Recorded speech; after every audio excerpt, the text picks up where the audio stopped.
Israeli বর্বরতার প্রতিবাদে ফুঁসছে বিশ্ব। ঢাকা ও বিক্ষোভ। সুমুদ ফ্লোটিলা থেকে আটক অধিকার কর্মীদের নিজ নিজ দেশে ফেরত পাঠাচ্ছে নেতানিয়াহু প্রশাসন। ফেব্রুয়ারিতে ভোট নিয়ে শঙ্কা নেই, গণতান্ত্রিক উত্তরণে বিশ্ব সম্প্রদায়ের সমর্থন। যুক্তরাষ্ট্র থেকে ফিরে মির্জা ফখরুল। জাতীয় ঐক্যে মেলে ধরায় জাতিসংঘ সফরও সফল। ওয়ার্ড কেবিন সর্বত্রই এডিস মশার প্রজনন ক্ষেত্র। সোহরাওয়ার্দীতে এসে উল্টো ডেঙ্গু হচ্ছে রোগীদের। মশারি না দেয়ায় বাড়ছে প্রকোপ, গাফিলতি স্বীকার কর্তৃপক্ষের। নাইক্ষ্যংছড়ি সীমান্তে মাইন বিস্ফোরণে হতাহত ঠেকানোর উদ্যোগ। ঝুঁকিপূর্ণ স্থানে লাল পতাকা দেয়া হবে, কাঁটাতারের বেড়াও। সচেতনতা তৈরিতে বিজিবির মাইকিং। এবং ইলিশ শিকারে 22 দিনের নিষেধাজ্ঞা শুরু। পরিবহন, বিক্রি, সংরক্ষণ ও দণ্ডনীয় অপরাধ। নির্দেশনা কার্যকরে তৎপর প্রশাসন। প্রজনন নির্বিঘ্ন করে উৎপাদন বাড়ানোই লক্ষ্য।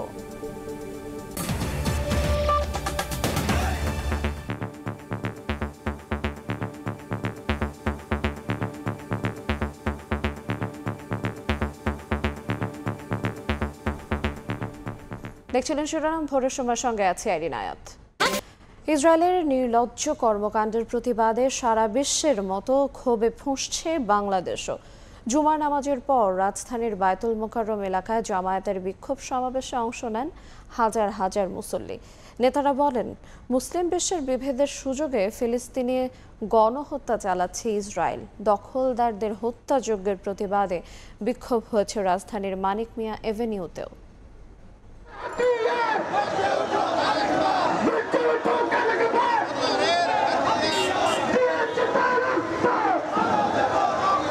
হাতে মজলুম ফিলিস্তিনিদের পতাকা, মুখে মানবতার পক্ষে স্লোগান। গাজায় ইসরায়েলি আগ্রাসন বন্ধে জামাত ইসলামীর বিক্ষোভ মিছিল। জুমার নামাজের পর জাতীয় মসজিদ বায়তুল মোকাররমের উত্তর গেটের সামনে থেকে শুরু হয় ঢাকা উত্তর ও দক্ষিণ জামাতের বিক্ষোভ কর্মসূচি। মিছিলটি পল্টন মোড় হয়ে বিজয়নগরে এসে শেষ হয়। হাজার হাজার নেতাকর্মীর উপস্থিতি আর স্লোগানে প্রকম্পিত হয় পুরো এলাকা। গাজা অভিমুখে ত্রাণবাহী সুমুদ ফ্লোটিলায় আক্রমণের তীব্র নিন্দা জানান নেতারা। আটক করা মানবাধিকার কর্মীদের দ্রুত ছেড়ে দেওয়ার দাবি জানানো হয়। এর আগে এক সংক্ষিপ্ত সমাবেশে নেতারা বলেন, বিশ্ব মুসলিম উম্মার অনৈক্যের কারণে ফিলিস্তিনে হামলার সুযোগ পাচ্ছে আগ্রাসী ইসরায়েল। ওয়াইসিকে একটা টুটো জগন্নাথ হিসেবে এইভাবে রেখে মুসলমানদেরকে মার খাওয়ার সুযোগ না দিয়ে যদি কিছু করতে না পারেন, আপনারা ওয়াইসি ভেঙে দিন। বিশ্বের প্রায় অধিকাংশ দেশ ফিলিস্তিনের স্বাধীনতার পক্ষে মত দিয়েছে, কিন্তু বিশ্বের মরল বলে খ্যাত এই দেশটি ইসরায়েলকে সমর্থন জানিয়ে এই মুসলমানদের রক্ত নিয়ে একের পর এক হোলি খেলা শুরু করেছে। মুসলিম জাতি শহীদ হতে জানে, পরাজয় বরণ করতে জানে না। এদিকে ইসরায়েলি গণহত্যার প্রতিবাদে রাজধানী মানিক মিয়া এভিনিউতেও বিক্ষোভ সমাবেশ ও র্যালি করে বাংলাদেশ ইউথ সিনার্জি অ্যালায়েন্স। ত্রাণবাহী জাহাজের সুরক্ষা নিশ্চিতের পাশাপাশি ইসরায়েলি বাহিনীর হাতে আটক সব দেশের নাগরিককে নিরাপদে ফিরিয়ে আনার দাবি জানান তারা। আটককৃত সকল স্বেচ্ছাসেবক এবং মানবাধিকার কর্মী এবং অবরোধ ভাঙার জন্য প্রয়োজনীয় পদক্ষেপ বিশ্ব নেতাদের গ্রহণ করতে হবে। গাজায় ত্রাণবাহী নৌবহর আন্তর্জাতিক জলসীমায় আটকে দেওয়ার ঘটনায় তীব্র নিন্দা জানিয়েছে বাংলাদেশ। এটি আন্তর্জাতিক আইনের সুস্পষ্ট লঙ্ঘন উল্লেখ করে বিবৃতি দিয়েছে পররাষ্ট্র মন্ত্রণালয়। ক্ষুধাকে যুদ্ধের অস্ত্র হিসেবে ব্যবহার করে ইসরায়েল নির্লজ্জ অবস্থান প্রকাশ করেছে বলেও বিজ্ঞপ্তিতে উল্লেখ করা হয়। তোহা খান তামিম, সময় সংবাদ, ঢাকা। গাজা অভিমুখী ত্রাণবাহী নৌবহর গ্লোবাল সুমুদ ফ্লোটিলা থেকে আটক করা 4 ইতালীয় নাগরিককে নিজ দেশে ফেরত পাঠানোর ব্যবস্থা করেছে ইসরায়েল। অন্যদেরও ফেরত পাঠানোর প্রক্রিয়া চলছে বলে জানিয়েছে দেশটি। যদিও আটকদের ফেরত পাঠানোর পদক্ষেপকে ভুল আখ্যা দেন ইসরায়েলি নিরাপত্তা মন্ত্রী। এদিকে ফ্লোটিলা আটকের ঘটনায় বিভিন্ন দেশে প্রতিবাদ ছড়িয়ে পড়েছে। শুক্রবার দিনব্যাপী অভিযান চালিয়ে গাজা অভিমুখী ত্রাণবাহী নৌবহর গ্লোবাল সুমুদ ফ্লোটিলার ৪২টি জাহাজ ও এর আরোহীদের আটক করে কেটজিওট কারাগারে নিয়ে যান ইসরায়েলি সেনারা। তাদের অভিযোগ, তেল আবিবের নৌ অবরোধ ভাঙার চেষ্টা করছিল তারা। এবার একে একে এই মানবাধিকার কর্মীদের মুক্তি দিতে শুরু করেছে নেতানিয়াহু প্রশাসন। প্রথম ধাপে ৪ ইতালীয় নাগরিককে নিজ দেশে ফেরত পাঠানোর ব্যবস্থা করেছে ইসরায়েল। ইসরায়েলের পররাষ্ট্র মন্ত্রণালয় জানায়, দ্রুততার সঙ্গে বাকিদেরও নিজ নিজ দেশে ফেরত পাঠানোর প্রক্রিয়া চলছে। আটকরা সুস্থ এবং নিরাপদে আছেন। তবে ফ্লোটিলা দাবি করছে, নৌকা আটকানোর সময় অনেক কর্মীকে ওয়াটার ক্যানন দিয়ে আঘাত করা হয়। ফ্লোটিলায় অংশ নেওয়া জাহাজে সুইডিশ জলবায়ু কর্মী গ্রেটা থানবার্গও ছিলেন। আটকের পর মন্ত্রণালয়ের পক্ষ থেকে তার ছবি প্রকাশ করা হয়, তবে তার বর্তমান অবস্থা বিস্তারিত প্রকাশ করা হয়নি। টাইমস অফ ইসরায়েলের খবর অনুযায়ী অ্যাশদোদ বন্দরে হাজির হয়ে গ্লোবাল ফ্লোটিলায় থাকা মানবাধিকার কর্মীদের কটূক্তি করেন নেতানিয়াহু নিরাপত্তা মন্ত্রী ইতামার বেন-গাভির। ইনস্টাগ্রামে পোস্ট করা ভিডিওতে তাকে কেটজিওট কারাগারেও উপস্থিত হতে দেখা যায়। এক্সের এক পোস্টে তিনি বলেন, প্রধানমন্ত্রী বিনিয়ামিন নেতানিয়াহু কর্মীদের নিজ দেশে ফেরত পাঠিয়ে ভুল করছেন। তার দাবি, তাদেরকে কয়েক মাস কারারুদ্ধ করে রাখা উচিত ছিল। এদিকে ফ্লোটিলা আটকের ঘটনায় ক্ষোভে ফুঁসছে বিভিন্ন দেশ। এই ঘটনার প্রতিবাদে রাস্তায় নামে পাকিস্তান, স্পেন, ইতালি, আর্জেন্টিনা সহ বিভিন্ন দেশ। আটককৃতদের মুক্তির দাবিতে ব্যানার, প্ল্যাকার্ড হাতে স্লোগান দেন তারা। সাদিয়া তাসনিম, সময় সংবাদ। গাজামুখী সুমুদ ফ্লোটিলা নৌবহরে অংশ নেওয়া বাংলাদেশি অধিকার কর্মী ও আলোকচিত্রী শহীদুল আলমের পদক্ষেপকে সংহতির প্রতীক ও বিবেকের গর্জন হিসেবে আখ্যায়িত করেছেন বিএনপির ভারপ্রাপ্ত চেয়ারম্যান তারেক রহমান। শুক্রবার রাত 2:45টার দিকে নিজের ভেরিফাইড ফেসবুকে দেয়া পোস্টে তিনি আরও বলেন, বাংলাদেশের পতাকা বহন করে নিজ বিশ্বকে স্মরণ করিয়েছেন। বাংলাদেশের জনগণ কখনো নিপীড়ন ও অবিচারের কাছে মাথা নত করেনি, ভবিষ্যতেও করবে না। তারেক রহমান আরও বলেন, বিএনপি সর্বদা শহীদুল আলম এবং ফিলিস্তিনের জনগণের পাশে থাকবে। সুমুদ ফ্লোটিলা নৌবহরে কনসাইন্স নামের একটি জাহাজে রয়েছেন শহীদুল আলম।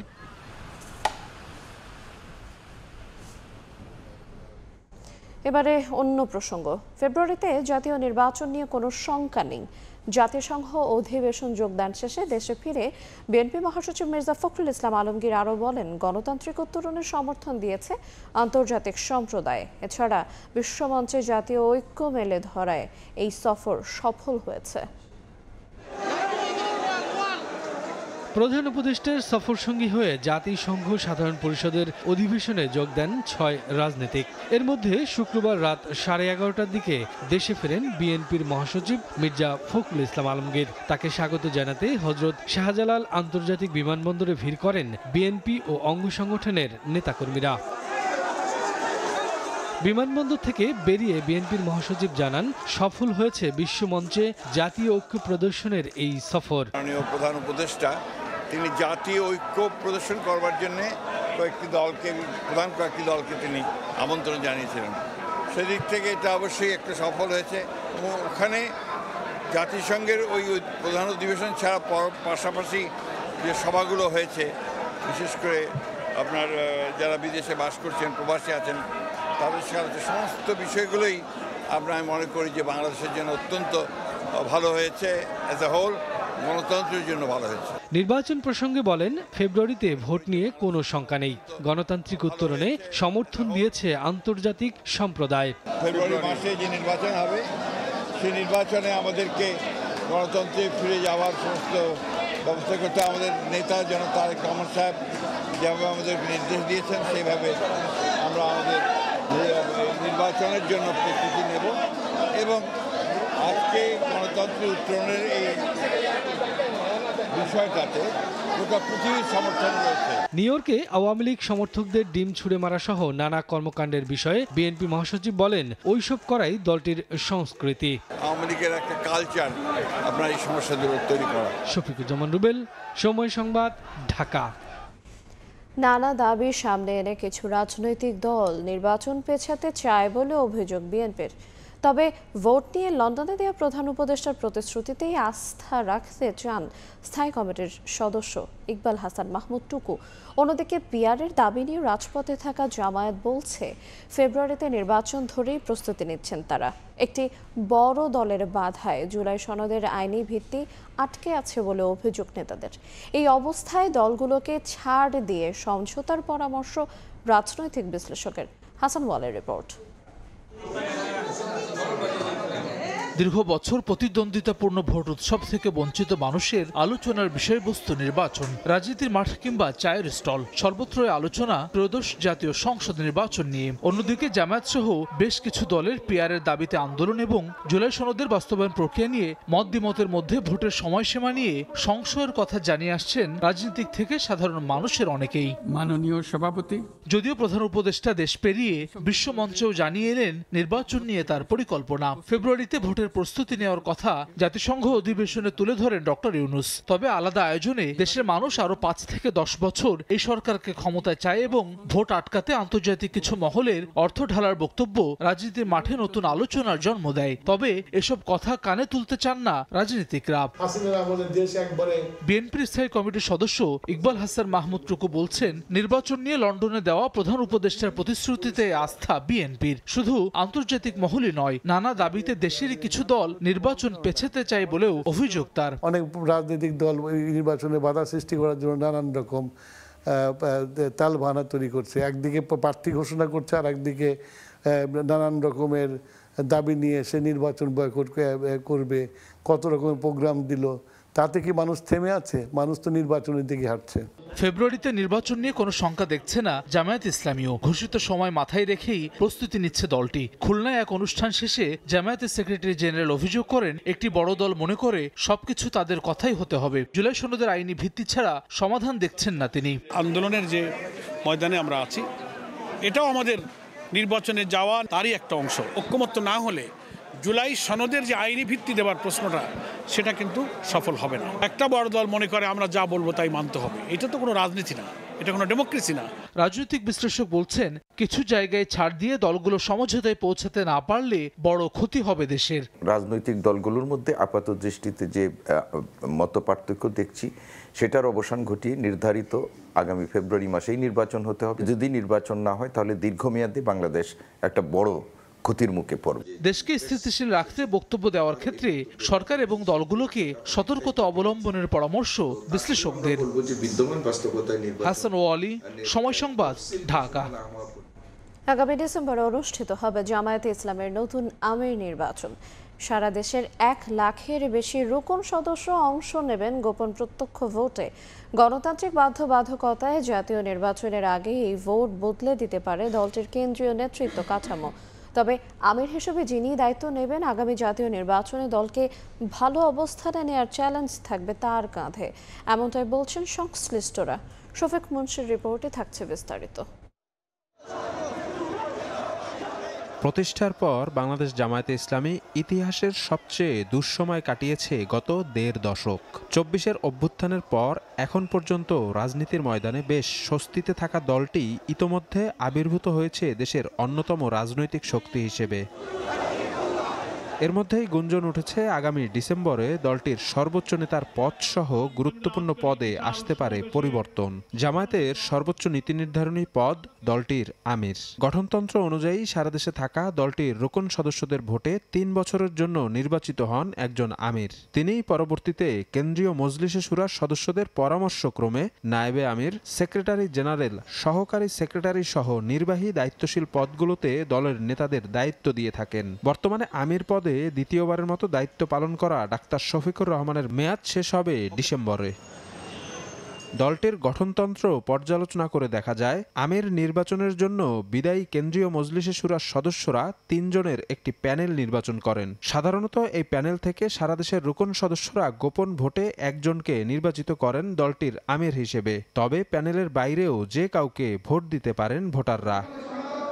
একটি বিশ্বস্ত সূত্র নিশ্চিত করেছে ইতোমধ্যে আমির নির্বাচনের দুটি সম্ভাব্য প্যানেল নিয়ে আলোচনা চলছে দলটির মধ্যে, যেটির একটিতে আছেন বর্তমান আমির ডাক্তার শফিকুর রহমান, নায়েবে আমির মুজিবুর রহমান এবং সাবেক ভারপ্রাপ্ত সেক্রেটারি এটিএম আজহারুল ইসলামের নাম। অন্য প্যানেলটিতে এটিএম আজহারের পরিবর্তে আছেন বর্তমান আরেক নায়েবে আমির সৈয়দ আব্দুল্লাহ মোহাম্মদ তাহেরের নাম। কেন্দ্রীয় নেতারা বলছেন জাতীয় নির্বাচনের চ্যালেঞ্জ থাকবে নতুন আমিরের কাঁধে। 25শে ডিসেম্বর আগে আমরা নির্বাচনটা সারব ইনশাআল্লাহ। আপাতত মোটামুটি ফাইনাল হয়ে গেছে আমাদের নির্বাচন কমিশন যেটা আছে 5 সদস্য বিশিষ্ট, ওনারা অক্টোবরের মাঝামাঝি থেকে নভেম্বরের মাঝামাঝি পর্যন্ত ওনারা আশা করছেন যে আমিরে জামাত এবং কেন্দ্রীয় মন্ত্রিসভার এই দুটো গুরুত্বপূর্ণ নির্বাচন সারতে পারবে। বর্তমান আমির ডাক্তার শফিকুর রহমান 2019 সালে প্রথমবারের মতো দায়িত্ব পান জামায়াতের। 2022 সালের নভেম্বরে নির্বাচিত হন দ্বিতীয়বারের মতো। গঠনতন্ত্র অনুযায়ী 3 বছরের জন্য আমির নির্বাচনের বাধ্যবাধকতা থাকলেও একজন ব্যক্তি কতবার আমির হতে পারবেন সে ব্যাপারে নির্দিষ্ট করে কিছু বলা নেই। শফিক মুন্সি, সময় সংবাদ, ঢাকা। নয়, এডিস মশার প্রজনন ক্ষেত্র তৈরি করছে ডেঙ্গু ছড়াচ্ছে রাজধানীর সোহরাওয়ার্দী মেডিকেল কলেজ ও হাসপাতাল। সময় সংবাদের ক্যামেরায় ধরা পড়েছে তারই প্রমাণ। আক্রান্তদের মশারি না দেয়ায় হাসপাতালটিতে জন্ম নেয়া মশাই কামড়ে বেড়াচ্ছে ডেঙ্গুর প্রকোপ, আর এর দায় রোগীদের উপর চাপানোর চেষ্টা করলেও প্রশ্নের মুখে নিজেদের গাফিলতি স্বীকার করে হাসপাতাল কর্তৃপক্ষ। এম এ আজিমের রিপোর্ট, ক্যামেরা ছিলেন শাহজাহান খান। রাজধানীর সোহরাওয়ার্দী হাসপাতাল জরুরি বিভাগের পাশে ময়লার স্তূপের মধ্যে অসংখ্য পাত্রে জমে আছে পানি, যা থেকে জন্মাচ্ছে এডিসের লার্ভা ও মশা। শুধু ডেঙ্গু আক্রান্ত হয়ে আসা রোগীদের থেকে নয়, এখানে জন্মানো এডিস মশা থেকেও ডেঙ্গু আক্রান্ত হচ্ছে সবাই। শুধু জরুরি বিভাগ নয়, সোহরাওয়ার্দী হাসপাতালের চারপাশেও যেন চাষ হয় এডিস মশার। পরিত্যক্ত ডাবের খোসা, ওয়ান টাইম কাপ বা মাটির পাত্র সবকিছুতেই জমে আছে পানি, জন্মাচ্ছে এডিসের লার্ভা।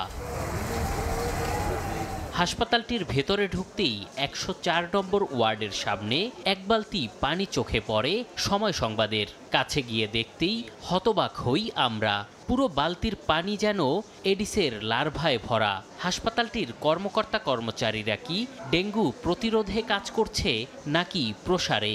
যেখানে বালতি রাখছে এটি খেয়াল করা হয়, কিন্তু যারা কাজ করে তাকে তো এটি দেখার কথা। ফেলে দেয়া হয় এডিসের লার্ভায় ভরা বালতির পানি।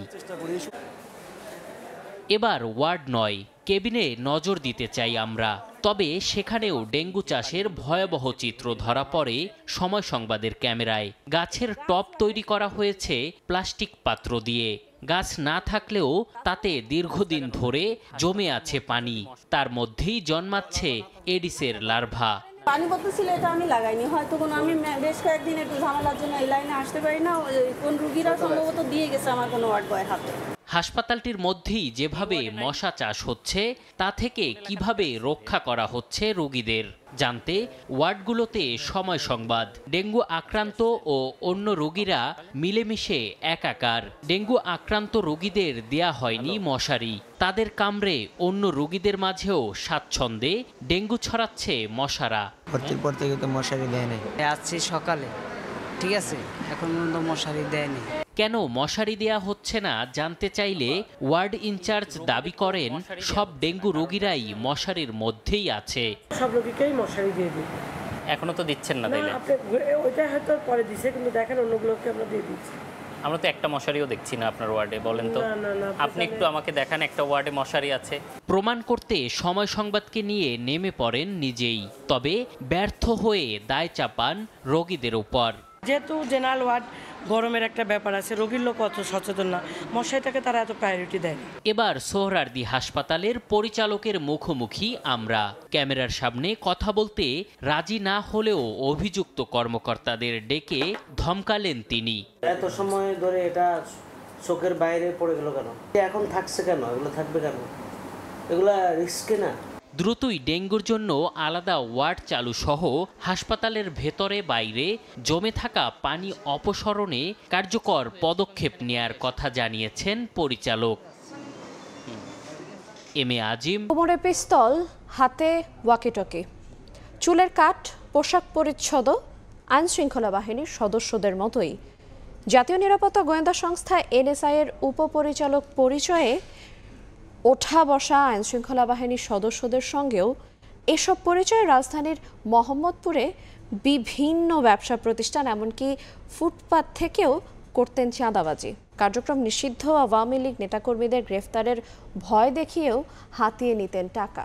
সম্প্রতি রায়ের বাজারে চাঁদাবাজি করতে গিয়ে হাতে নাতে ধরা পড়েন জাহিদ নামের সেই প্রতারক। মাসুদুর রহমানের রিপোর্ট।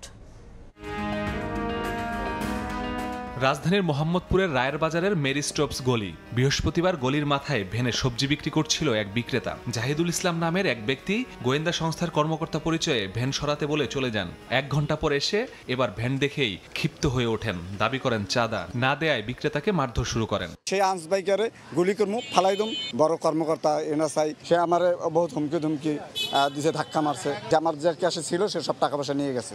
এ সময় বাধা দিতে আসেন পাশের বাস কাউন্টারের ম্যানেজার। এতে তার উপরও ক্ষুব্ধ হন জাহিদ। কোমরে থাকা পিস্তল ঠেকিয়ে হত্যার চেষ্টা করেন তিনি। উল্টো কাউন্টার ম্যানেজারকে চাঁদাবাজ দাবি করে তার কাছেও চাঁদা চান তিনি। গোয়েন্দা বিভাগ এটা অফিসার, উনি 11 সংস্থা নিয়ে কাজ করে, ওনার ফুল পাওয়ার। উনি আমাদের চাঁদা চাইছে, আমি চাঁদা দিয়ে বিদায় আমার সাথে হ্যারাসমেন্ট করছে আমার।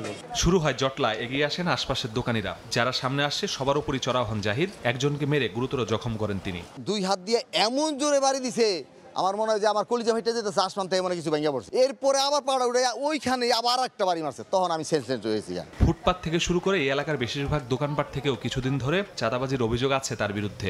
সবাই এই অত্যাচারগুলোই করছে উনি, যেগুলো ভাষায় প্রকাশ করা যাবে না, এত অত্যাচার করতে উনি। কারোর ওষুধের দোকানতে ওষুধ নিলে টাকা দিতেছে না, বাজার করলে বাজারে টাকা দিতেছে না, কেমন যেন ও এমন একটা পাওয়ারফুল দেখায়। পরে রায়ের বাজার পুলিশ ফাঁড়িতে খবর দিলে জাহিদকে হেফাজতে নেয় পুলিশ। জিজ্ঞাসাবাদে কেঁচো খুঁড়তেই যেন বেরিয়ে আসে সাপ। কোমরে থাকা পিস্তলটি নকল, ওয়াকিটকি নিম্নমানের। তার এমন কারসাজিতে আইন শৃঙ্খলা বাহিনীর সদস্যরাও ধোঁকা খেয়েছেন বিভিন্ন সময়। গোয়েন্দা সংস্থারা ইউজুয়ালি প্রকাশ্যে অস্ত্র, ওয়াকিটকি এগুলো ক্যারি করেন না এবং নিজেকে পরিচয় দেন না যে আমি এই সংস্থার সাথে কাজ করি। কথাবার্তার এক পর্যায়ে বিভিন্ন রকম খুবই অসামঞ্জস্যপূর্ণ আনসার দিচ্ছিল, যে কারণে আমি ঊর্ধ্বতন কর্তৃপক্ষকে অবহিত করি এবং অনুমতি পেয়ে জিজ্ঞাসাবাদ করি এবং পরবর্তীতে প্রকাশ পায় যে আসলে কোনো গোয়েন্দা সংস্থার সদস্য না।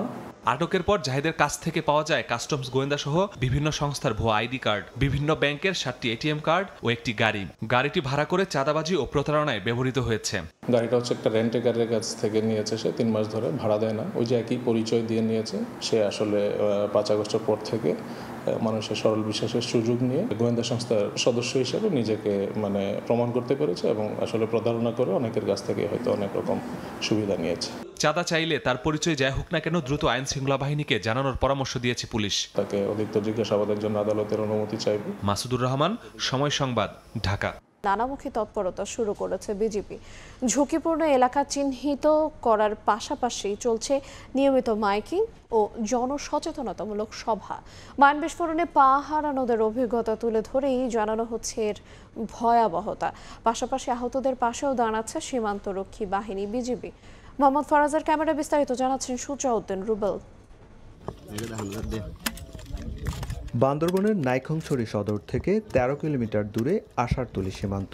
দুর্গম পাহাড়ি সড়ক পেরিয়ে পৌঁছাতে হয় বিজিবির আষাঢ়তলী ভিউপিতে। সেখানে বিজিবির কর্মসূচিতে জড়ো হন শতাধিক মানুষ। উপস্থিত ছিলেন সীমান্তে স্থলমাইন বিস্ফোরণে পা হারানো অন্তত 16 জন।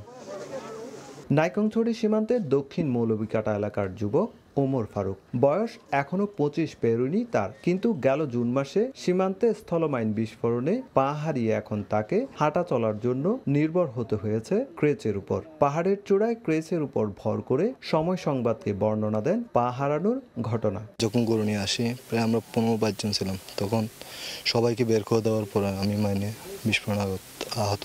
জীবনের সবচেয়ে বোকামি করছি ওটা। শুধু ওমর ফারুক নন, স্থলমাইন বিস্ফোরণে পা হারানো প্রত্যেকের গল্প প্রায় একই। লোভের ফাঁদে পড়ে গরু, সিগারেট কিংবা মাদক আনতে গিয়ে এখন চিরতরে পঙ্গু, আর অর্থনৈতিকভাবে ভেঙে পড়ছে পরিবারগুলো। বর্ডারে গিয়েছিলাম লোভের বশবর্তী হয়ে, কিন্তু যাওয়ার পর অ্যাক্সিডেন্টটা হওয়ার পর এখন আমি তো শেষ, আর আমার বউ বাচ্চারাও নাকায় এখন অবস্থা এইরকম। আমরা সীমান্তে গেছিলাম গরু পার করার জন্য, কারণ মাইন খেয়েছি বাঁশ কাটার জন্য আর কি, মায়ানমারে ওখানে বিস্ফোরণ হয়েছে। এমন পরিস্থিতিতে স্থলমাইন দুর্ঘটনা এড়াতে নানামুখী তৎপরতা শুরু করেছে বিজিবি। সীমান্তের ঝুঁকিপূর্ণ স্থান চিহ্নিত করার পাশাপাশি প্রতিদিন মাইনের ভয়াবহতা নিয়ে করা হচ্ছে মাইকিং আর জনসচেতনতামূলক সভা করে মাইন বিস্ফোরণে পা হারানোদের অভিজ্ঞতা তুলে ধরেই জানানো হচ্ছে এর ভয়াবহতা।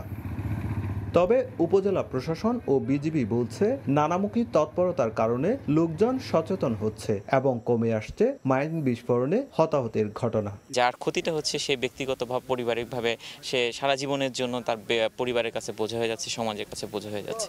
হয়তো আমাদের এই মেসেজটা তাদের কাছে গ্রহণযোগ্য হয়েছে, তাই গত 1 মাসে আমরা দেখেছি যে মাইন বিস্ফোরণের ঘটনাটা কমেছে। সর্বস্তরের জনগণকে সম্পৃক্ত করে যাতে অবৈধভাবে সীমান্ত অতিক্রম না করে, এতে যেভাবে সীমান্ত নিরাপত্তা বিঘ্নিত হয় ঠিক সেভাবে আমাদের ব্যক্তিগতভাবেও এই লোকগুলো ক্ষতিগ্রস্ত হয়। নাইক্ষ্যংছড়ি সীমান্তে 30টি ঝুঁকিপূর্ণ পয়েন্ট শনাক্ত করে লাল পতাকা টাঙানোর পাশাপাশি কাঁটাতারের বেড়া দিয়ে পথ রোধ করার উদ্যোগ নিয়েছে বিজিবি। সুজাউদ্দিন রুবেল। ধারীদের পণ্য খালাসে এইচএস কোড জটিলতায় চালান আটকে না রাখার সিদ্ধান্তে আমদানি রফতানি বাণিজ্যে কমেছে ভোগান্তি দুর্নীতি। এতে উচ্চমূল্যের বৈচিত্র্যময় পোশাকের রফতানি বাড়বে এমন পর্যবেক্ষণ বিজিএমইএ ও বিকেএমই এর। তবে কাস্টমসের এমন শিথিলতার সুযোগে যেন বন্ড লাইসেন্সের অপব্যবহার না হয় সেদিকে নজরদারি বাড়ানোর পরামর্শ দিচ্ছেন অর্থনীতিবিদরা। SMRFN-এর রিপোর্ট। আমদানি রপ্তানি বাণিজ্যে বাংলাদেশ সহ 200-র বেশি দেশ ব্যবহার করে হারমোনাইজ সিস্টেম বা এইচএস কোড। বাংলাদেশে এই কোড 8 সংখ্যার। সমজাতীয় সব পণ্যের প্রথম 4 সংখ্যা একই, পরের 4 সংখ্যায় তুলে ধরা হয় পণ্যের সুনির্দিষ্ট পরিচিতি। এর ওপর ভিত্তি করে শুল্ক আদায় করে কাস্টমস। এইচএস কোড জটিলতায় পড়েননি এমন আমদানি রপ্তানিকারক মেলাভার। বিশেষ করে ফাস্ট ফ্যাশনের যুগে যখন অহরহ আমদানি করতে হয় নিত্য নতুন কাঁচামাল ও আনুষঙ্গিক পণ্য, তখন অনেক সময় প্রচলিত এইচএস কোডে কোনো পণ্য চিহ্নিত করা যায় না, যার খালাস আটকে দেয় কাস্টমস কর্তৃপক্ষ। অনেক ক্ষেত্রে এইচএস কোড জটিলতা সমাধানে দীর্ঘসূত্রিতায় ক্রয়াদেশও হারান রপ্তানিকারক বা গুনতে হয় বড় অঙ্কের মাসুল। একই ধরনের বর্ণনার কাপড় লাস্টের 4 ডিজিটে গিয়ে আমি বললাম যে এটা স্পেশাল মেড, আপনি বললেন এটা আদার্স, কারণ এটা সরাসরি বলা নাই। সব কোড ঠিক, একটা কোডের কারণে মালটা পড়ে আছে এবং এটার জন্য আমাদেরকে কাস্টম বলছে যে আমাদেরকে উচ্চ দিতে হচ্ছে, সে মালের ভ্যালু $2000 দিতে হচ্ছে আরও এডিশনাল 2-3 লক্ষ টাকা। অবশ্য বন্ড লাইসেন্সধারী যারা পণ্য রপ্তানির শর্তে বিনা শুল্কে কাঁচামাল আমদানি করেন তাদের ক্ষেত্রে বিশেষ সুবিধা দিয়েছে এনবিআর। আমরা স্বস্তি বোধ করছি যে কাস্টমস যে আমাদের আননেসেসারি যে প্যারেশানি, যে আমাদের যে একটা কিছু টাকা মানে দিতে হয় সেটা হয়তো দিতে হবে না। গেল 9 সেপ্টেম্বর জারি করা এসআরওতে বলা হয়েছে এইচএস কোডের প্রথম 4 সংখ্যা মিললেই পণ্য খালাস করা যাবে, আর কোনো কাঁচামাল এইচএস কোডে না পড়লে তা কাস্টমস বন্ড ম্যানেজমেন্ট সিস্টেমে যুক্ত করে সর্বোচ্চ 2 দিনের মধ্যে পণ্য খালাসের সুযোগ রাখা হয়েছে। পরেরটা না মিলে তাদের কারেকশন করে তখন এটা তাদেরকে অবশ্যই তার এইচএস কোডের বন্ড এটা অ্যাড করতে হবে, ফলে সে যে এটা ওই যে ফাঁকি দেওয়ার যে একটা তার প্ল্যানিং ছিল এই প্ল্যানিংটা তার নষ্ট হবে। যে অসাধু কর্মকর্তারা আনডিউ বেনিফিটটা নিতেন সেটা ওনারা এখন নিতে পারতেছে না। এনবিআর এর দেয়া এই সুযোগের যেন অপব্যবহার না হয় সেদিকে নজরদারি বাড়ানোর পরামর্শ অর্থনীতিবিদদের। এনবিআর যখন তাদের যে সমস্ত সার্কুলারগুলো করেন, তাদের গেজেটগুলো করেন, সেই গেজেটের মধ্যে যদি ক্ল্যারিটির অভাব না থাকে সুরাহা হওয়া দরকার। বাংলাদেশের যে এইচএস কোড যেটা এনবিআর ব্যবহার করে সেটার সঙ্গে আন্তর্জাতিক যে এইচএস কোড সেটা একটা সমন্বয় আছে এবং একই ধরনের, তো এইটা নিশ্চিত করতে পারলে আমি মনে করি যে এই সমস্যার একটা স্থায়ী সমাধান হবে। প্রায় 5000 গ্রুপে পণ্য শ্রেণীবদ্ধ করতে এইচএস কোড তৈরি করে world customs organisation. MS Arifin, সময় সংবাদ, ঢাকা। ডিটেল ডিজাইন প্রস্তুত না হওয়া সহ নানামুখী জটিলতায় চলতি বছর বহুল কাঙ্ক্ষিত বে টার্মিনালের কাজ শুরু হচ্ছে না। তবে বিশ্বব্যাংকের $650 মিলিয়ন ঋণ ছাড় হওয়ার আগামী বছরের জুন মাসের মধ্যে অবকাঠামোগত স্থাপনা নির্মাণ শুরু হবে বলে আশাবাদী চট্টগ্রাম বন্দর কর্তৃপক্ষ। এক্ষেত্রে আগামী 8 মাস ধরে চলবে এই প্রকল্পের ফাইল ওয়ার্ক, এরপরেই শুরু হবে মূল গ্রাউন্ড ওয়ার্ক। শাখাটুপুর ক্যামেরা বিস্তারিত জানাচ্ছেন কমল দে। গত এক দশকের বেশি সময় ধরে অনেক কিছুই বদলে গেছে বঙ্গোপসাগর তীরবর্তী নগরী পতেঙ্গা উপকূলের এই অংশে। চট্টগ্রাম বন্দরের সহযোগী হিসাবে যেমন এখানে একটি অত্যাধুনিক বন্দরের চিন্তা ছিল, তেমনি নাগরিক প্রয়োজনে তৈরি করা হয়েছে পাকা সড়ক সহ স্থাপনা। তবে নানা জটিলতায় বারবার পিছিয়েছে বে টার্মিনালের নির্মাণ কাজ। প্রথম পর্যায়ে 2026 সালে অপারেশনে যাওয়ার কথা থাকলো, তা সম্ভব হয়নি। যখন আমরা স্টাডি করেছিলাম তখন পিসিটি ছিল না, যখন আমরা স্টাডি করেছিলাম তখন মাতারবাড়ি কেসটাও ছিল না, এবং ওই জায়গায় বে টার্মিনাল যেখানে হচ্ছে সেখানে এই মেরিন ড্রাইভটাও ছিল না। তার মানে একটা স্থাপনা যখন আপনি করবেন তখন অন্য ফিচারগুলো যদি 5-7 বছরে বিলম্বিত হলে চেঞ্জ হয়ে যাবে, তখন আপনাকে ওইটাকে অ্যাড্রেস করতে হবে। 13,525 কোটি টাকার এই প্রকল্পে বিশ্বব্যাংকের সহায়তা হিসেবে থাকছে 9,333 কোটি টাকা, আর বাকি টাকার যোগান দেবে চট্টগ্রাম বন্দর নিজেই। এর মধ্যে 8,269 কোটি টাকা খরচ হবে ব্রেক ওয়াটার নির্মাণে। এছাড়া 1,979 কোটি টাকায় নেভিগেশন অ্যাক্সেস চ্যানেল তৈরি, 57 কোটি টাকায় নেভিগেশন যন্ত্রপাতি স্থাপন করা হবে। এর বাইরে রেল ও সংযোগ সড়কে খরচ ধরা হয়েছে 3,434 কোটি টাকা। এখন যেহেতু বিশ্বব্যাংক অর্থায়ন শুরু হয়ে গেছে ফাইল ওয়ার্ক, আর তাই আশা করা হচ্ছে আগামী বছরে শুরু হবে গ্রাউন্ড ওয়ার্ক। আর বলা চলে এই চরাঞ্চল এবং জলাভূমিতে গড়ে উঠবে আধুনিক বাংলাদেশের আধুনিক বন্দর বে টার্মিনাল। চলতি বছর দৃশ্যমান কোনো অবকাঠামো তৈরি না হলো নেদারল্যান্ড ভিত্তিক প্রতিষ্ঠান MTBS ফাইল ওয়ার্ক শুরু করেছে, তেমনি ডিটেল ডিজাইনের কাজ শুরু করেছে জার্মান ভিত্তিক প্রতিষ্ঠান শ্যালহর্ন। 9.5 কিলোমিটার দীর্ঘ বে টার্মিনালের 1,225 মিটার দৈর্ঘ্যের 2টি টার্মিনাল নির্মাণ করা হবে। এছাড়া 1,250 মিটার দৈর্ঘ্যের হবে বন্দরে মাল্টিপারপাস টার্মিনাল। ইতিমধ্যে আমাদের প্রজেক্ট ডাইরেক্টর নিয়োগ হয়েছে এবং আমাদের যে কনসালটেন্ট আছে শ্যালহর্ন, এটা জার্মান ভিত্তিক প্রতিষ্ঠান, শ্যালহর্ন এটার ডিটেল ডিজাইনটা করছে। সেই ডিটেল ডিজাইনটা আমাদের হাতে আসলেই দেন আমরা পরবর্তী কার্যক্রমটা শুরু করব। শুধুই বিশ্বব্যাংকের ঋণের 650 মিলিয়ন মার্কিন ডলার নয়, তার সঙ্গে বিনিয়োগ হিসেবে যুক্ত হবে সিঙ্গাপুরের সিঙ্গাপুর পোর্ট অথরিটি এবং দুবাই ভিত্তিক প্রতিষ্ঠান ডিপি ওয়ার্ল্ডের এক করে 2 বিলিয়ন মার্কিন ডলার। এছাড়া বন্দরের যে মাল্টিপারপাস যেটি হবে সেখানেও অন্তত আরো 2 বিলিয়ন মার্কিন ডলার বিনিয়োগের আশা করছেন চট্টগ্রাম বন্দর চেয়ারম্যান। 2টা টার্মিনাল হবে, একটা হলো পিএসএ সিঙ্গাপুরের সাথে, আর একটা হবে হলো আপনার ডিপি ওয়ার্ল্ডের সাথে। সেখানেও তারা ধরেন $1 বিলিয়ন উপরে ইনভেস্টমেন্ট করবে। এরপর ওখানে আমাদের যে মাল্টিপারপাস টার্মিনাল যেটা হবে সেখানে প্রায় $2 বিলিয়ন মতো হবে, মানে ইনভেস্টমেন্ট হবে। সবশেষ পরিকল্পনা অনুযায়ী আগামী 2026 সালের জুন মাসে জেটি, টার্মিনাল, ইয়ার্ড সহ অন্যান্য স্থাপনা তৈরির কাজ শুরু হলে 2030 সালে অপারেশনে যাবে আধুনিক এই বন্দর। চট্টগ্রাম বন্দর যেখানে বছরে 32 লাখ কন্টেনার হ্যান্ডেলিং করছে, সেখানে বে টার্মিনাল হবে 50 লাখ কন্টেইনার। কমল দে, সময় সংবাদ, চট্টগ্রাম। অবকাঠামো সংকটে ধুঁকছে কুমিল্লার অন্যতম সরকারি স্বাস্থ্য সেবা প্রতিষ্ঠান জেনারেল হাসপাতাল। প্রায় শতবর্ষী হাসপাতালটিতে রোগীদের যেমন রয়েছে নানা অসুবিধা, তেমনি চিকিৎসকেদেরও নেই চিকিৎসা দেওয়ার সুষ্ঠু পরিবেশ। সিভিল সার্জন জানান, হাসপাতালটিতে 250 শয্যা করার জনবল চাওয়া হয়েছে মন্ত্রণালয়ে। বাহার রাহানের পাঠানো তথ্য এবং ছবি নিয়ে থাকছে রিপোর্ট।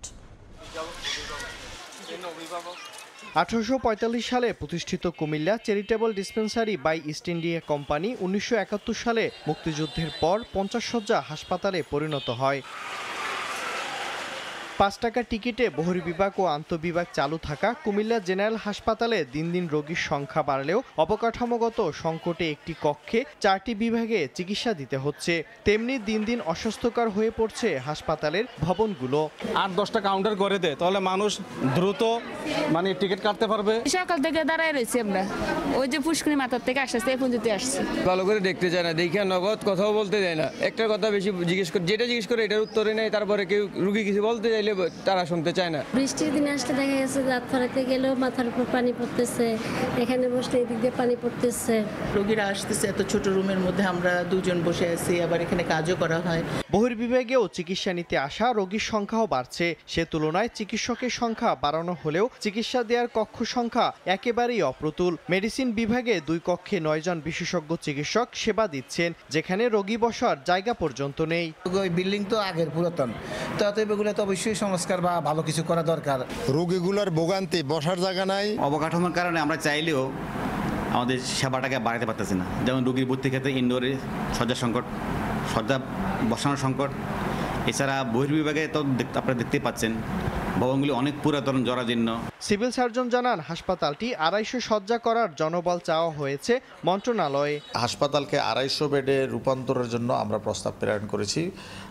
এটা স্বাস্থ্য অধিদপ্তরের পরিকল্পনা যে দপ্তর আছে ওইখানে আমরা পেশ করেছি। মেডিসিন, সার্জারি, শিশু ও গাইনি এবং অর্থোপেডিক্স সহ মোট 9টি ইউনিটে বহির্বিভাগে চিকিৎসা দেয়া হয়। সময় সংবাদ, কুমিল্লা। রাঙামাটির দুর্গম জোড়াছড়ি উপজেলা স্বাস্থ্য কমপ্লেক্সটি 2023 সালে 10 শয্যা থেকে 50 শয্যায় উন্নীতকরণের কাজ শুরু হয়, কিন্তু 2 বছরেও নির্মাণ কাজ শেষ হয়নি। ছোট টিন শেড ঘরে চলছে চিকিৎসা কার্যক্রম। এতে দুর্ভোগে রোগীরা। প্রকল্পে নয়, বাকি অংশ ডিপিপির মাধ্যমে করার সিদ্ধান্তে কাজ বন্ধ রয়েছে জানিয়েছে কর্তৃপক্ষ। হেফাজত সবুজের তথ্য, রাজীব দাস মন্নার ছবিতে রিপোর্ট।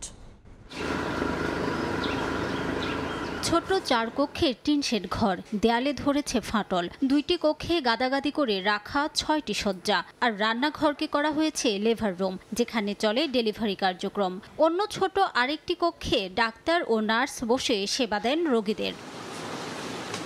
এভাবেই চলছে রাঙামাটির দুর্গম ঝুরাছড়ি উপজেলা স্বাস্থ্য কমপ্লেক্সের চিকিৎসা কার্যক্রম। 1984 সালে উপজেলাবাসীর স্বাস্থ্যসেবা নিশ্চিতে 10 শয্যার হাসপাতালটির কার্যক্রম শুরু হয়। দীর্ঘ 39 বছর পর প্রকল্পের মাধ্যমে 2023 সালে হাসপাতালটিকে 50 শয্যায় উন্নীতকরণের কাজ শুরু হয়। 2024 সালের জুনে কাজটি শেষ করার কথা থাকলেও এখনো হয়নি। কাজের অগ্রগতি বলতে দৃশ্যমান 5টি ছাদ ও ভবনের কিছু অংশে উঠেছে দেয়াল। কাজের এমন ধীর গতিতে ক্ষুব্ধ এলাকাবাসী। এখানে তো থাকতে কষ্ট হয়, এক রুমে শুধু 3টা সিট। রোগীর সঙ্গে যেগুলো সুস্থ মানুষ আছে তারাও এখন রোগী হয়ে যাচ্ছে। সরকারের কাছ থেকে এই হাসপাতালটা যাতে তাড়াতাড়ি হোক। ছোট্ট ভবনে রোগীদের চিকিৎসা সেবা দিতে বিড়ম্বনার কথা জানালো হাসপাতাল কর্তৃপক্ষ। কোনো রকম ডেলিভারির জন্য আমরা রুম একটা বানাইছি, ওইখানে গাদাগাদি করে ডেলিভারি করা লাগতেছে। 3টি রুমের মধ্যে আমাদের সেবা দিতে আসলে খুবই কষ্ট হচ্ছে। দ্রুত কাজ শেষ করা হবে প্রতিশ্রুতি দিয়েছে স্বাস্থ্য প্রকৌশল অধিদপ্তর। তবে প্রকল্প নয়, বাকি কাজ ডিপিপির মাধ্যমে করা হবে। রাঙামাটি যে হেলথ ইঞ্জিনিয়ারিং ডিপার্টমেন্ট, তারা এটার দেখভাল করার জন্য দায়িত্বে আছে। তারা আমাদেরকে নিশ্চয়তা দিয়েছে যে যত দ্রুত সম্ভব এটা সম্পন্ন করার জন্য। ডিপিপি খুব শীঘ্রই অনুমোদন হবে। অনুমোদন প্রাপ্তি সাপেক্ষে কাজটুকু খুব দ্রুত গতিতেই সম্পন্ন করা হবে।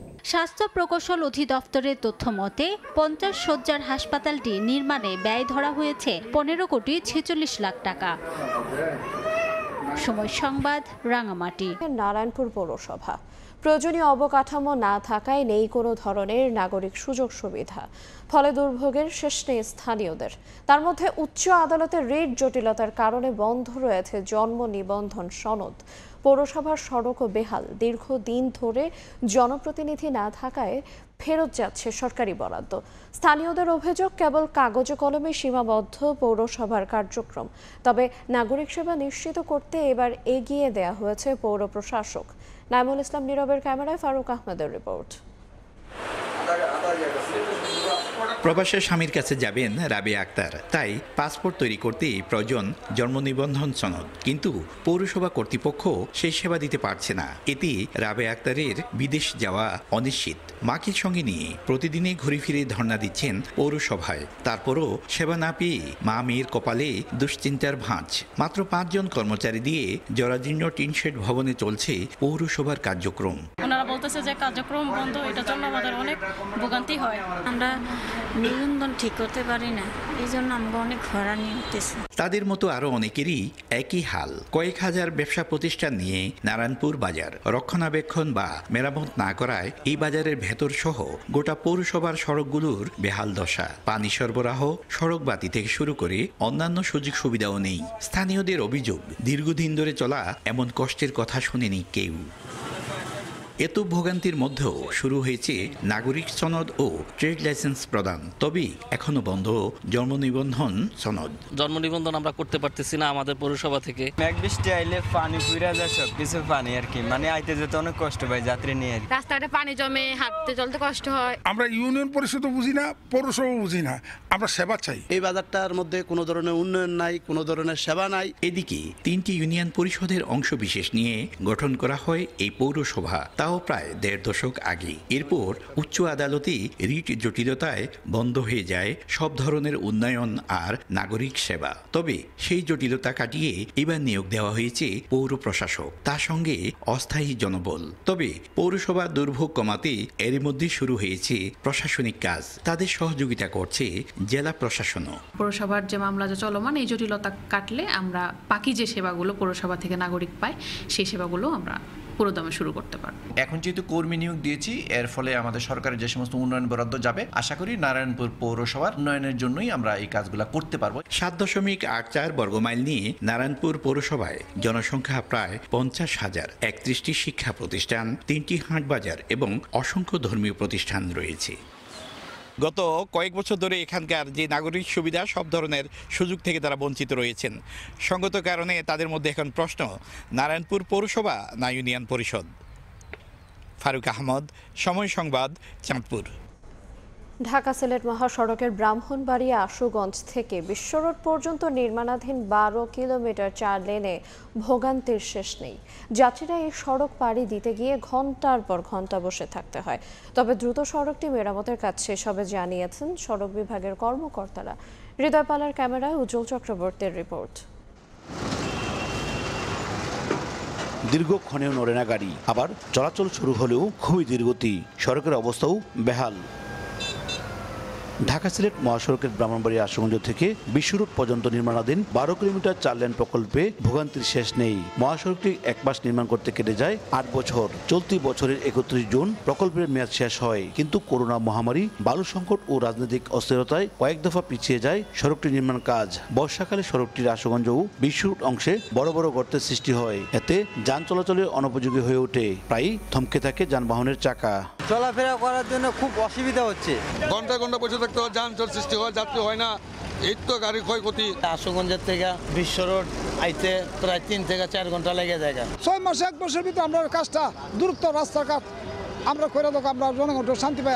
সড়কটি নাজুক হয়ে দায়িত্ব পালন করতে গিয়ে হিমশিম অবস্থা হাইওয়ে পুলিশের, আর সড়কটির বিভিন্ন অংশে ইট বালু ফেলে সচল রাখার চেষ্টা করা হচ্ছে জানালো প্রশাসন। রাস্তা গর্তে থাকার কারণে এই যানজট নিরসন করা খুব দুঃসাধ্য হয়ে পড়ছে। যতদিন পর্যন্ত এই রাস্তা মেরামত না হবে, তাহলে যান চলাচল স্বাভাবিক করা সম্ভব হচ্ছে না। এখানে যে কন্ট্রাক্টর যারা আছে তারা অলরেডি পাথরের অর্ডার দিয়ে ফেলছে, পাথর বাংলাদেশে চলে আসছে। আগামী 10-12 দিনের মধ্যেই এখানে ফুল সুইং এ কাজ শুরু হবে। 2017 সালে ঢাকা সিলেট মহাসড়কটি আশুগঞ্জ থেকে আখাউড়া পর্যন্ত 51 কিলোমিটার মহাসড়ক নির্মাণের অনুমোদন দেয় একনেক। 2020 সালে 3টি প্যাকেজে 51 কিলোমিটার মহাসড়কের কাজ শুরু করে ভারতীয় ঠিকাদারি প্রতিষ্ঠান এফকনস ইনফ্রাস্ট্রাকচার লিমিটেড। সড়ক বিভাগ বলছে আগামী ডিসেম্বরের মধ্যে নাজুক সড়কের নির্মাণ কাজ শেষ হবে।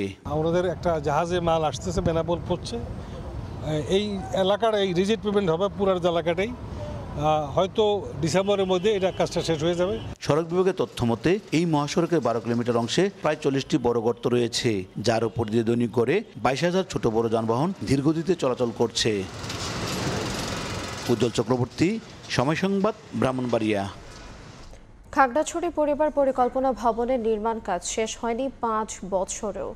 9 দফা মেয়াদ বাড়িয়েও ঠিকাদারের গাফিলতির কারণেই এমন পরিস্থিতি বলে অভিযোগ প্রতিষ্ঠানটির কর্মকর্তা কর্মচারীদের। ভাড়া ভবনে অনেক কষ্টে কাজ চালাচ্ছেন তারা, তবে নতুন করে প্রকল্পটি চালু করার চেষ্টা চলছে বলে জানিয়েছে স্বাস্থ্য প্রকৌশল অধিদপ্তর।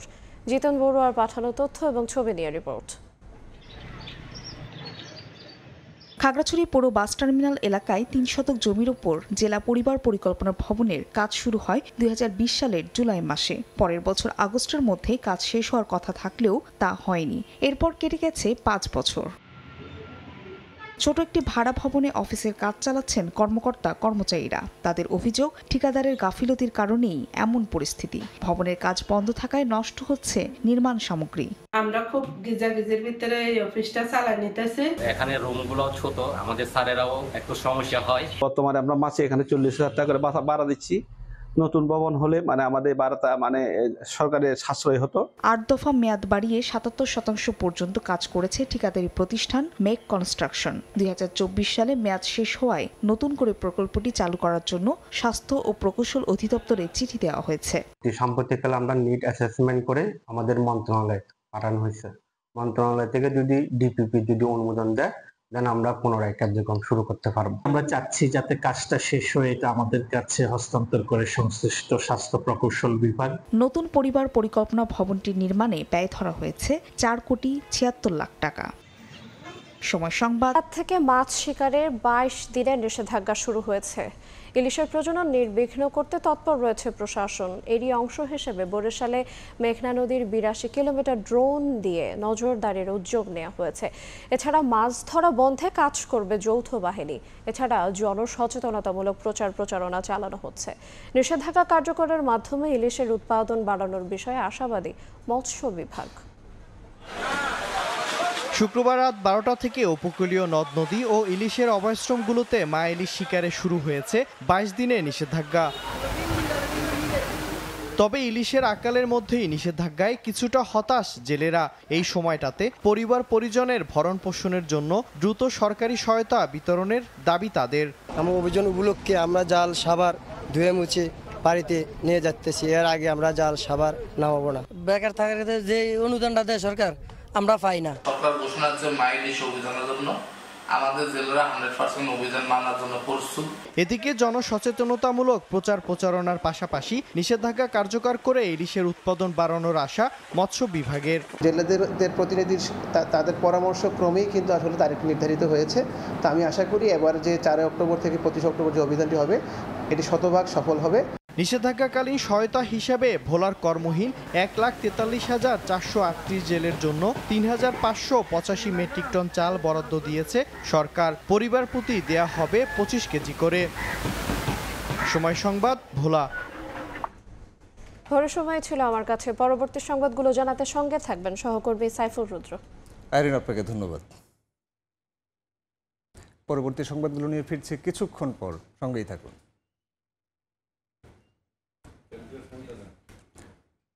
ইলিশ শিকারে 22 দিনের নিষেধাজ্ঞার খবর জানাতে এই মুহূর্তে চাঁদপুরে আছেন সহকর্মী ফারুক আহমেদ এবং পটুয়াখালীর পায়রা নদীতে আছেন মোহাম্মদ মনির হোসেন বাদল। প্রথমে সরাসরি যাচ্ছি ফারুকের কাছে।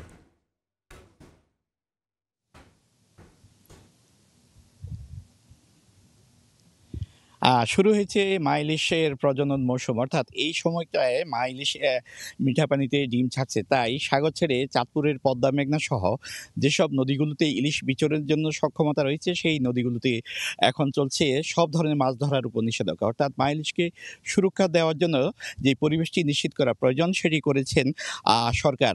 আমরা দেখতে পাচ্ছি যে গত মধ্যরাত থেকে কিন্তু চাঁদপুরের যে বিশাল পদ্মা মেঘনা আছে, অর্থাৎ এখানে যে 100 কিলোমিটারের যে অভয়াশ্রমটি আছে সেই অভয়াশ্রমে বলা যেতে পারে এখন অনেকটা শুনশান নীরবতা বিরাজ করছে। অর্থাৎ নদীর কোনো প্রান্তে আমরা সেই ভোর থেকে লক্ষ্য করেছি যে কোনো জেলে নৌকা দেখা যায়নি। এবং মধ্যরাত থেকে কিন্তু চাঁদপুরের মৎস্য বিভাগ, জেলা প্রশাসনের নির্বাহী ম্যাজিস্ট্রেট, নৌ পুলিশ, কোস্টগার্ড এবং আইন শৃঙ্খলা রক্ষাকারী বাহিনীর সদস্যরা কিন্তু পুরো নদী চষে বেরিয়েছেন। জেলা প্রশাসক জানিয়েছেন এর মধ্যে চাঁদপুরের পুরো নদীকে, অর্থাৎ যে অভয়াশ্রমটি আছে দেশের অন্যতম বৃহৎ 100 কিলোমিটারের অভয়াশ্রম, সেটি যেমনটা চাঁদপুরের উত্তরের শার্টনল থেকে দক্ষিণের লক্ষ্মীপুরের চর আলেকজান্ডার পর্যন্ত, অর্থাৎ চাঁদপুর এবং লক্ষ্মীপুর এই দুটি জেলা এবং তার পাশে শরীয়তপুরে কিন্তু আরও 20 কিলোমিটার, সব মিলিয়ে যদি বলতে পারি আমরা এখানে 120 কিলোমিটার যে অভয়াশ্রমটি আছে সেখানে বলা যেতে পারে যে শুরুতেই কিন্তু এখন বলা যেতে পারে অনেকটা সুরক্ষিত। আমরা জেলা প্রশাসকের সঙ্গে কথা বলেছি যে এবার এই চাঁদপুরে যারা তালিকাভুক্ত জেলে আছে তাদেরকে যে খাদ্য সহায়তা অর্থাৎ সরকারি যে প্রণোদনা সেটি দেওয়ার জন্য তারা সব প্রস্তুতি নিয়েছেন এবং জেলে পরিবারকে তারা শুরুতে কিন্তু চাল দেওয়ার একটা সিদ্ধান্ত নিয়েছেন। সেটি যেন পুরোপুরি কার্যকর হয় তার জন্য সংশ্লিষ্ট যারা কর্মকর্তা আছেন তাদের নির্দেশনা দেওয়া হয়েছে। তো আমরা এই মুহূর্তে ছোট করে একটু জানতে চাইবো যে গত ভোররাত থেকে অর্থাৎ রাত 12টা থেকে কিন্তু আপনি নদী চষে বেরিয়েছেন চাঁদপুর জেলা প্রশাসক কার্যালয়ের নির্বাহী ম্যাজিস্ট্রেট ইমরান খান, আপনি কি কোথাও জাল নৌকা নিয়ে জেলেদের মাছ ধরতে দেখেছেন কিনা? জি ধন্যবাদ। না, আমরা রাত 12টা থেকে এই অদ্যাবধি আমরা পুরো অঞ্চল আমরা চষে বেরিয়েছি। এখানে আমরা কাউকে মাছ ধরতে দেখিনি। এখানে এই ধরনের কোনো মানে নিয়মিত নৌ চলাচল ছাড়া এখানে কোনো মাছ ধরার কোনো নৌকা, ট্রলার বা অন্য বিশেষ ধরনের নৌকা এখানে আমি তো দেখেছি আপনি ছাড়া তো আরো 5-7টি টিম ছিল, তারাও কি এরকম কোনো কিছু চোখে পড়েছে কিনা, আপনার কাছে কোনো তথ্য আছে? আমরা প্রত্যেকটা টিমের সাথে আমরা কোঅর্ডিনেট করি, আমরা অপারেশনটা পরিচালনা করছি এবং আমরা সব জায়গাতেই খেয়াল করেছি আমাদের মাননীয় জেলা প্রশাসক স্যার তিনি পুরো কোস্টাল এরিয়া জুড়ে আমাদের যতগুলো বেদে পল্লী আছে, আমাদের যে জেলেরা আছে তাদের সাথে পথসভা করেছেন, সবাই সচেতন আছেন এবং ইনশাল্লাহ এটা আমাদের সফল হবে। অনেকটা স্বস্তির কথা জানিয়েছেন চাঁদপুর জেলা প্রশাসক কার্যালয়ের নির্বাহী ম্যাজিস্ট্রেট। আরেকটি কথা জানিয়ে রাখি যে আসলে সাগরে ইলিশ বিচরণের প্রধান ক্ষেত্র হলো মূলত নদীর যে মিঠা পানি, সেখানে মূলত প্রজনন করতে তারা ডিম ছাড়তে ছুটে আসে এবং চাঁদপুরের যে পদ্মা মেঘনা আছে তার তলদেশে যেই উদ্ভিদের জন্মে অর্থাৎ প্লাঙ্কটন আছে সেটি খেয়ে মূলত মা ইলিশ কিন্তু খুব একটা চকচকে অবস্থায় চলে যায়, অর্থাৎ তার মধ্যে যেই শারীরিক সক্ষমতা আসার কথা সেটি আসে এবং ডিম ছাড়ার জন্য তারা যে একটা পরিবেশ সেটি কিন্তু এখানে তারা পেতে খুব স্বাচ্ছন্দ্য বোধ করে, এমনটি জানিয়েছিলেন মৎস্য বিজ্ঞানীরা। আর কি তথ্য জানিয়ে রাখি যে এই যে চাঁদপুরের বিশাল পদ্মা মেঘনা জুড়ে আছে, এখানে জেলেদের সঙ্গে কিন্তু যে মাছের আড়তগুলো আছে সেগুলো কিন্তু বন্ধ করে দেওয়া হয়েছে। একই সঙ্গে এই এলাকায় যে বরফকলগুলো আছে সেই বরফকলগুলো কিন্তু গত মধ্যরাত থেকে বন্ধ আছে। তার সঙ্গে আরেকটি তথ্য জানিয়ে রাখি যে দেশের 37টি জেলার 165টি উপজেলা অর্থাৎ সাগর এবং উপকূল বেষ্টিত যে এলাকাগুলো আছে সেখানে কিন্তু বলা যেতে পারে এই অভয়াশ্রম কার্যক্রম চলছে। তো এই মুহূর্তে আছেন দেশের দক্ষিণাঞ্চলে পটুয়াখালীতে মনির হোসেন বাদল। আমরা এখন তার কাছে জানতে চাইবো সেখানকার পরিস্থিতি কি। শুরু হয়েছে ইলিশের প্রধান প্রজনন মৌসুম, আর এই ইলিশের প্রজনন মৌসুম সফল করতে কিন্তু ইতিমধ্যে নদীতে এবং সমুদ্রে কিন্তু প্রশাসনের তৎপরতা লক্ষ্য করা যাচ্ছে। আমরা এখন যে দাঁড়িয়ে আছি এই পটুয়াখালী যে পায়রা নদী রয়েছে, পায়রা নদীতে আমরা দেখতে পাচ্ছি যে কোস্টগার্ড, নৌ পুলিশ, মৎস্য বিভাগ এরা কিন্তু অভিযান পরিচালনা করছে। আসলে গত রাত 12টার পর থেকেই তারা এই অভিযান কার্যক্রম চালাচ্ছে যাতে কোনো অসাধু জেলে এই নদীতে মাছ ধরতে না পারে, সেজন্যই তারা মূলত অভিযান পরিচালনা করছে।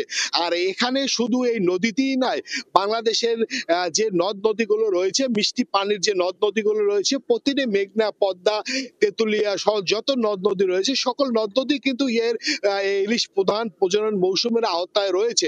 এছাড়া সমুদ্রে কিন্তু মাছ ধরা বন্ধ রয়েছে এই 22 দিন, আর এই 22 দিনে সমুদ্রে যাতে কোনো জেলে মাছ ধরতে না পারে সেজন্য কিন্তু নৌবাহিনী সহ কোস্টগার্ড তারা অভিযান পরিচালনা করছে। আসলে এই ইলিশ প্রধান প্রজনন মৌসুম সফল করতে পারলে আসলে ইলিশের উৎপাদন বাড়বে এবং ভরে যাবে সমস্ত নদীতে ইলিশের ক্ষেত্রগুলো। আসলে এই ইলিশের প্রধান প্রজনন মৌসুমগুলো কিন্তু আগে কয়টি 5টি বা 6টি অভয়াশ্রম ছিল, কিন্তু এটি এখন নাই। এটি কিন্তু সব নদ নদী কিন্তু এখন এই অভয়াশ্রমের আওতা রয়েছে, যেখানে মিষ্টি পানি রয়েছে সেখানেই কিন্তু এই অভয়াশ্রমের আওতা রয়েছে। কারণ এই যে ইলিশ প্রধান প্রজনন মৌসুমটা এটা কিন্তু সমুদ্র থেকে যে ইলিশ যে ইলিশটা রয়েছে এটা ডিম ছাড়তে কিন্তু এই মিষ্টি পানিতে আসে। আর এই যে সফলভাবে যাতে মা ইলিশ ডিম ছাড়তে পারে সেজন্য কিন্তু প্রশাসনের তরফ থেকে নেওয়া হয়েছে কঠোর নিরাপত্তা ব্যবস্থা। আর এই যে কঠোর নিরাপত্তার ব্যবস্থার মধ্যে কিন্তু কোনো অনেক অসাধু জেলে আছে, তারা রাত্রে বা দিনে মাছ ধরার চেষ্টা করে। আর এজন্য যদি মাছ ধরতে না পারে সেজন্য আমরা দেখতে পাচ্ছি যে পটুয়াখালী কোস্টগার্ড রয়েছে, পটুয়াখালী যে পায়রাগঞ্জ নৌ পুলিশ রয়েছে এবং পটুয়াখালী আমরা দেখতে পাচ্ছি জেলা এবং সদর উপজেলার যে মৎস্য বিভাগ রয়েছে এরা কিন্তু দেখতে পাচ্ছেন যে পায়রা নদীতে অভিযান পরিচালনা করছে এবং তারা গতকাল রাত 12টা থেকেই কিন্তু এই অভিযান পরিচালনা তারা করে যাচ্ছে। আর এই সময় কিন্তু জেলেদেরও রয়েছে নানা অভিযোগ। জেলেরা যে বিষয়টা জানিয়েছে যে তারা এই সময় যে তারা চাল না পাওয়ার একটা অভিযোগ রয়েছে এবং যাতে পার্শ্ববর্তী দেশের জেলেরা মাছ ধরতে না পারে সেটাও কিন্তু তারা অভিযোগ করছে। কিন্তু এ বিষয়ে আমি জেলা মৎস্য কর্মকর্তা মোহাম্মদ কামরুল ইসলামের সাথে কথা বলেছি। তিনি যে বিষয়টা জানিয়েছেন যাতে কোনো দেশের বাইরে বা পার্শ্ববর্তী দেশের জেলেরা যাতে মাছ ধরতে না পারে সেজন্য তারা নৌবাহিনী সহ বিভিন্ন ব্যবস্থা গ্রহণ করবে। এছাড়া এই পটুয়াখালীতে জেলে জানেন যে 1 লক্ষের বেশি জেলে রয়েছে। এই 1 লক্ষ জেলের ভিতরে 65,000 জেলেকে এই যে ইলিশ প্রধান প্রজনন মৌসুমে এই 22 দিনে 25 কেজি করে বিজিএফ এর মাধ্যমে চাল সহযোগিতা করা হবে। আর এই যে দেখতে যাচ্ছেন পায়রা নদীতে অভিযান পরিচালনা করছে, এটি কিন্তু আসলে গতকাল রাত থেকে শুরু হয়েছে এবং 4 4 থেকে শুরু হয়ে আগামী 25 তারিখ পর্যন্ত এই অভিযান চলবে। এই ছিল পটুয়াখালী থেকে আমার কাছে মা প্রজনন মৌসুমে ইলিশ বাঁচাতে যে প্রশাসনের যে অভিযান তার সর্বশেষ। দর্শক, চাঁদপুর এবং পটুয়াখালী থেকে যুক্ত হয়েছিলেন সহকর্মীরা। মুন্সিগঞ্জে ইলিশের সরবরাহ বাড়লেও 22 দিনের নিষেধাজ্ঞা শুরু হওয়ায় দাম বেড়ে গেছে। সপ্তাহের ব্যবধানে দর বেড়েছে কেজিতে 450 টাকা পর্যন্ত। ভোক্তাদের অভিযোগ, সুযোগ বুঝে দাম বাড়িয়ে দিয়েছে সিন্ডিকেট। হাটে রূপালী ইলিশের ঝিলিক, সেই সঙ্গে দামেও আগুন। ভোরের আলোয় হাট ডাকে সরগরম মুন্সিগঞ্জের মিরকাদিম হাট। তবে ইলিশের ছয়লাভ হলেও দামে বেশ চড়া। প্রকারভেদে প্রতি কেজি ইলিশের দাম বেড়েছে 400 টাকা পর্যন্ত। 1 কেজির ইলিশের দর 2200 থেকে 2300 টাকা, আর 200 গ্রামের ইলিশ বিক্রি হচ্ছে 500 টাকা কেজি। হঠাৎ কোনো জায়গায় দেখা গেছে 800 টাকা ছোট মাছ, কোনো জায়গায় মনে করেন 600 টাকা। তো তারা সিন্ডিকেট ব্যবসা না, আবার দেখা গেছে তারা এক জুড়ি ব্যস্ত আছে। বাজার মনিটরিং যদি সরকারের উপরস্থ কর্মকর্তারা করে তাহলে সিন্ডিকেট ভেঙে যায় অতি তাড়াতাড়ি। তবে আড়তদারদের দাবি, মা ইলিশ রক্ষায় 4 থেকে 25 অক্টোবর পর্যন্ত সব ধরনের মাছ শিকার নিষিদ্ধ থাকায় চাহিদা বেড়েছে ইলিশের, যার প্রভাব পড়েছে দামে। এর জন্য জেলেরা মাছ ধরতে নেই, বাজারে মাছ নাই, যার জন্য ইলিশ মাছের দাম বাড়ছে। নিষেধাজ্ঞা আসতে তার ইলিশ তো তেমন মাছ যে পানিতে নাই, ওই আর পূজার কারণে একটু বেশি। ইলিশ বেচি 2300, 2350, 2200, 2250, যেটা 2100, 2200 বিকছে। ছোট ইলিশ মাছ 300, 350। ইলিশ ছাড়াও হাটে তোলা হয়েছে আইড়, বোয়াল, চিতল, মৃগেল, রুই, কাতল সহ নানান জাতের দেশি ও সামুদ্রিক মাছ। নাসিরউদ্দিন উজ্জ্বল, সময় সংবাদ, মুন্সিগঞ্জ। বগুড়ায় হঠাৎ করেই দাম বেড়ে গেছে কাঁচামরিচ সহ সব ধরনের সবজির। এতে বিপাকে পড়েছেন ভোক্তারা। বিস্তারিত জানাতে বগুড়া থেকে যোগ দিচ্ছেন সহকর্মী আব্দুল আউয়াল। উৎপাদনের জেলা বগুড়াই দেশের সবচাইতে অন্যতম সবজির মুখা মহাস্থানে কিন্তু কাঁচামরিচের ঝাঁজ আসলে ট্রিপল সেঞ্চুরি অর্থাৎ 300 ছাড়িয়েছে।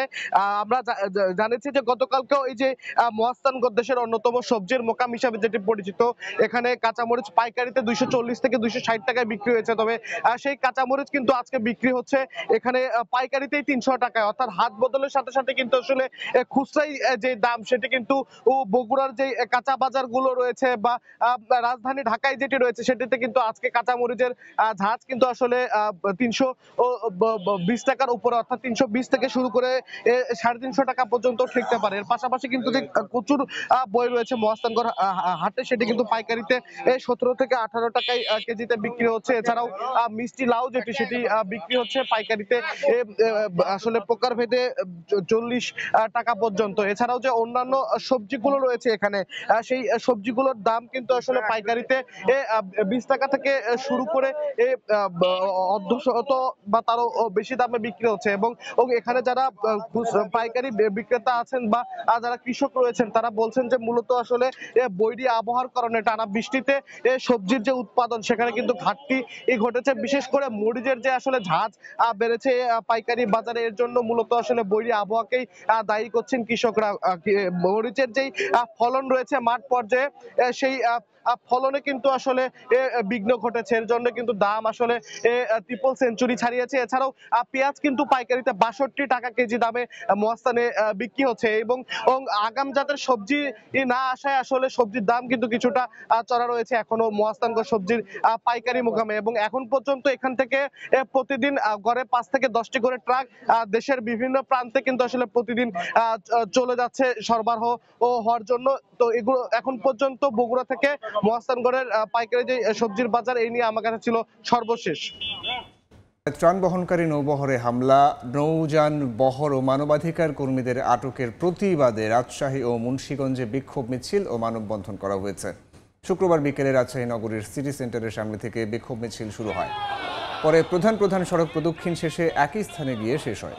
বিক্ষোভকারীরা সুমুদ ফ্লোটিলা থেকে নৌবহর ও শত শত মানুষকে আটকের ঘটনার প্রতিবাদে নানা স্লোগান দেন। এর আগে সিটি সেন্টারের সামনে ছোট পরিসরে হয় প্রতিবাদ সমাবেশ। অন্যদিকে মুন্সিগঞ্জের শহরের শিল্পকলা একাডেমি এলাকায় এই মানববন্ধন করা হয়। এ সময় বক্তারা জানান, নিরীহ ফিলিস্তিনিদের উপর আরোপিত অবরোধ তুলে নিতে বিশ্ব বিবেককে জাগ্রত হওয়ার আহ্বান জানান তারা।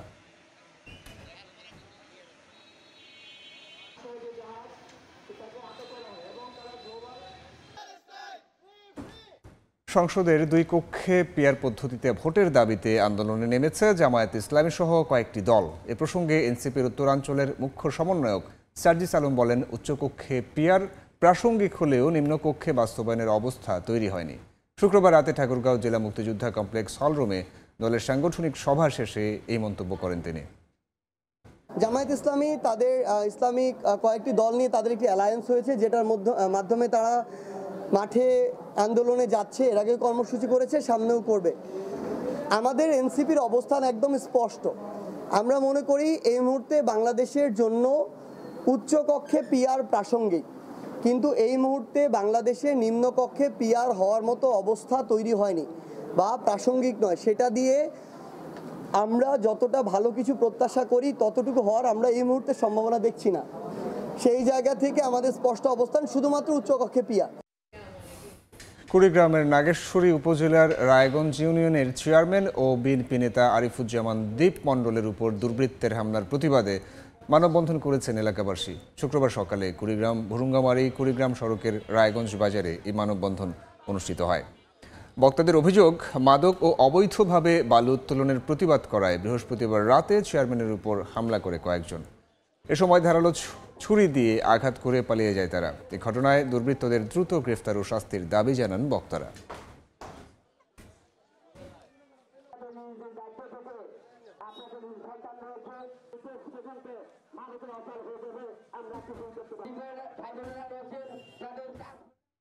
কিশোরগঞ্জে চাচা শ্বশুরকে কুপিয়ে হত্যার অভিযোগ উঠেছে ভাতিজির জামাইয়ের বিরুদ্ধে।